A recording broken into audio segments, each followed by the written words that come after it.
pour essayer de se dire pardon, pour essayer de se remettre ensemble, pour essayer de reconstruire leur pays. Et nous, Congolais, nous avons bien droit à cela aussi. Nous nous mettons sur une table, nous disons, écoutez, voici l'étape que nous allons devoir entreprendre pour aboutir à une stabilité dans notre pays. Et voilà que bon, la communauté internationale qui investit des millions à la négociation de Sun City pour amener tous les seigneurs de guerre, y compris M. Jean-Pierre Bemba, M. Zaïdi Ngoma, M.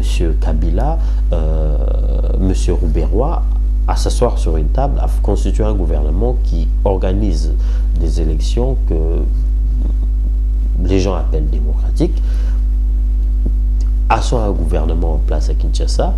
Et lorsque nous essayons d'apprendre avec cette démocratie-là à l'image occidentale, à s'établir, on arrête un des leaders de l'opposition pour des crimes qu'il aurait commis sur notre terre. Bref, on tait les crimes de 5 millions de Congolais, des personnes qui sont mortes sur les territoires congolais. Pourquoi? Parce que commencer à arrêter ces personnes-là, ces chefs de guerre, relèverait d'autres dossiers. La preuve, vous allez voir avec le dossier Lubaga, où la Cour internationale demande à ce qu'on ne puisse pas amener des témoins devant la Cour, on ne puisse pas citer le nom des témoins, mais que l'on puisse l'arrêter, le mettre aux arrêts. Et la Cour internationale dit non, le procureur, vous devez nous amener des témoins qui peuvent soutenir les preuves que vous nous amenez. Les procureurs n'étant pas en mesure de dévoiler ces témoins, ces messieurs risquent d'être libérés.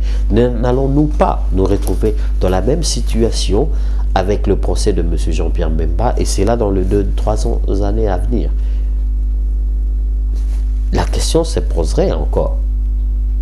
Est-ce qu'on n'aurait pas exclu M. Mbemba du paysage politique pour les 3 années à venir, pour ne pas le permettre de se préparer pour les élections de 2011. Donc, nous nous posons beaucoup de questions. Vous savez, nous n'avons rien à voir contre la Cour pénale internationale. Ce que nous voulons, c'est que la Cour pénale internationale puisse travailler